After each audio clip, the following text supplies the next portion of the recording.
वज़ीर आज़म शहबाज शरीफ की अमरीकी सदर डोनाल्ड ट्रंप से मुलाकात। डोनाल्ड ट्रंप और शहबाज शरीफ के दरमियान गैर रस्मी मुलाकात खुशगवार माहौल में हुई। अमरीकी सदर डोनाल्ड ट्रंप ने वज़ीर आज़म शहबाज शरीफ से गर्म जोशी से हाथ मिलाया। मुलाकात में नायब वज़ीर आज़म इसहाक डार भी मौजूद थे। सदर ट्रंप और वज़ीर आज़म की मुलाकात अरब इस्लामी सरबराही इजलास के इख्तिताम पर हुई।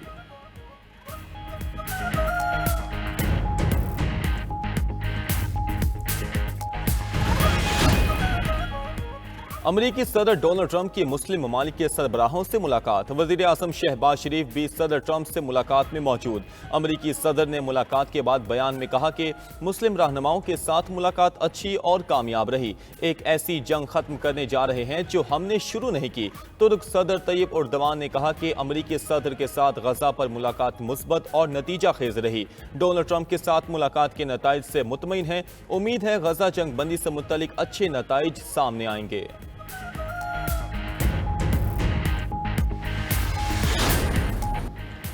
गजा में हम चाहते हैं तो यरगमालियों की रिहाई की हिमायत करें। फलस्तीन रियासत कायम होनी चाहिए लेकिन हमास के लिए गुंजाइश नहीं। फलस्तीन को तस्लीम करना हमास के लिए बड़ा इनाम है। अमरीकी सदर ट्रंप का अक़वाम मुत्तहिदा के जनरल असम्बली इजलास से खिताब। कहा कि गजा में अब जंग बंदी हो जानी चाहिए।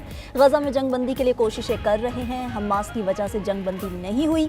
हमास ने काबिल अमल अमन मुआहिदों को मुस्तरद किया। फिर कहता हूँ फलस्तीनी रियासत में हमास का कोई किरदार नहीं होना चाहिए। गजा में जंग फौरी रोक कर अमन के लिए बात करनी होगी। फलस्तीन में पायदार अमन के लिए फौरी इक़दामात नागुज़ीर हैं। हमास को तमाम इसराइली कैदियों को छोड़ना होगा। जो लोग अमन चाहते हैं उन्हें यरगमालियों की रिहाई के पीछे मुत्तहिद होना चाहिए।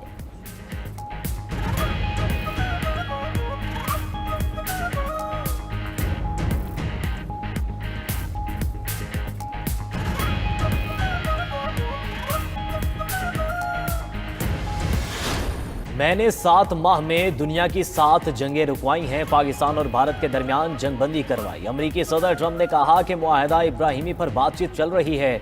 अमरीकी सदर ने इल्ज़ाम लगाया कि भारत और चीन यूक्रेन जंग के बड़े सहूलतकार हैं। रूसी तेल खरीद कर भारत पुतिन को मजबूत कर रहा है।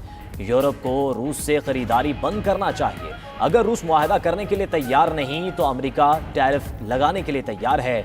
अमरीकी सदर ने ईरान को दहशतगर्दी का सबसे बड़ा हिमायती करार दे दिया। कहा कि जौहरी हथियारों से दुनिया को बड़ा खतरा है। ऑपरेशन में ईरान के एटमी असासे तबाह कर दिए। ईरान को कभी एटमी हथियार हासिल नहीं करने देंगे।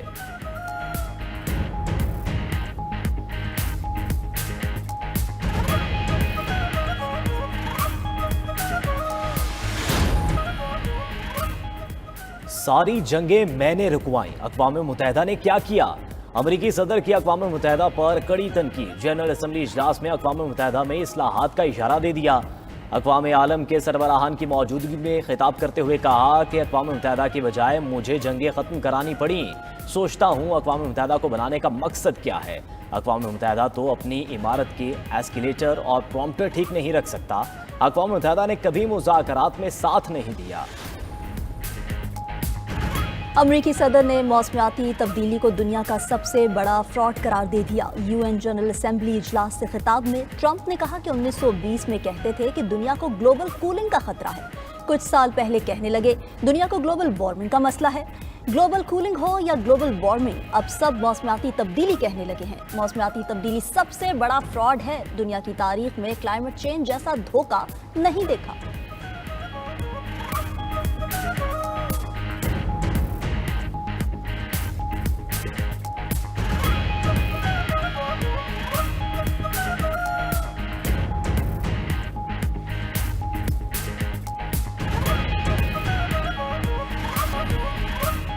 इसराइल अपने करीबी पड़ोसियों का दुश्मन और गजा में फ़लस्तीनियों की नस्ल कुशी में मसरूफ़ है। अमीर कतर शेख तमीम बिन हमदुल सानी का अक़वाम मुत्तहिदा की जनरल असम्बली से खिताब। कहा कि 9 सितंबर को गजा जंग बंदी के सालिस कतर पर इसराइल ने हमला किया। हमले का मकसद गजा मुआहिदे पर मुज़ाकरात करने वाले वफ़द को निशाना बनाना था। हमलों पर खामोशी का मतलब जंगल की हुक्मरानी की इजाज़त देना है। इसराइल के इत्तेहादी भी इस हकीकत को समझते हैं। इसराइल जैसी जहनीत के साथ ताउन करना मुश्किल है। मशरिक़ वस्ता में कुछ रियासतें अब भी अमन की मुंतज़िर हैं।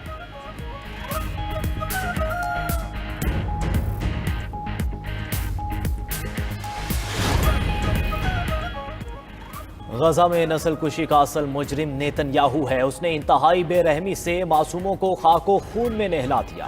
ترک صدر رجب طیب اردوان کا UN جنرل اسمبلی سے خطاب. کہا کہ مقبوضہ مغربی کنارے میں حماس نہیں، پھر وہاں کیوں اسرائیلی فلسطینیوں کو نشانہ بنا رہا ہے؟ غزہ میں ایک طرف معصوم لوگ ہیں اور دوسری طرف مہلک ہتھیار. اسرائیل خطے کے امن کے لیے خطرہ ہے، اسے مزید برداشت نہیں کیا جا سکتا.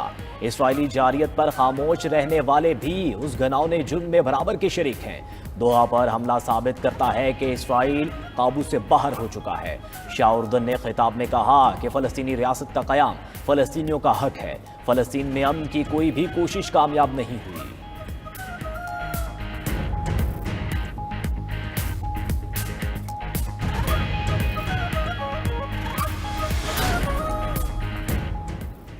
تکنیکی غلطی یا عالمی سفارتی پلیٹ فارم سے چھیڑ خانی. فلسطین کانفرنس میں عالمی رہنماؤں کو مائک بندش کا سامنا. متعدد عالمی رہنماؤں کے خطابات کے دوران مائک بند. کینیڈین وزیر اعظم مارک کارنی نے جب فلسطین کو تسلیم کرنے کا بیان دیا تو ان کا مائک بند ہو گیا. ترک صدر اردوان کے خطاب کے دوران بھی مائک کی بندش. اردوان کی تقریر کا کچھ حصہ شرکا تک نہ پہنچ سکا. ترک صدر کی مترجمہ نے اس کی شکایت کی. انڈونیشیا کے صدر کے خطاب کے دوران بھی مائک اچانک بند ہو گیا. کانفرنس ہال میں موجود شرکا کا مائک کی بار بار بندش پر حیرت کا اظہار. امریکی صدر کے قافلے پر فرانسیسی صدر کو سڑک پر روک لیا گیا. نیو یارک پولیس نے فرانسیسی صدر کو کہا کہ آپ آگے نہیں جا سکتے. میکرون گاڑی سے نکلے اور پولیس اہلکار سے گاڑی روکنے بارے پوچھا. پولیس اہلکار نے بتایا کہ سڑکیں ٹرمپ کے صدارتی قافلے کے لیے بند کی گئی ہیں. میکرون نے امریکی صدر کو فون کیا کہ ان کی گاڑی راستے میں پھنس گئی ہے، راستہ کلیئر کروا دیں. فرانسیسی صدر سے پیش آئے واقعے کی ویڈیو سوشل میڈیا پر وائرل.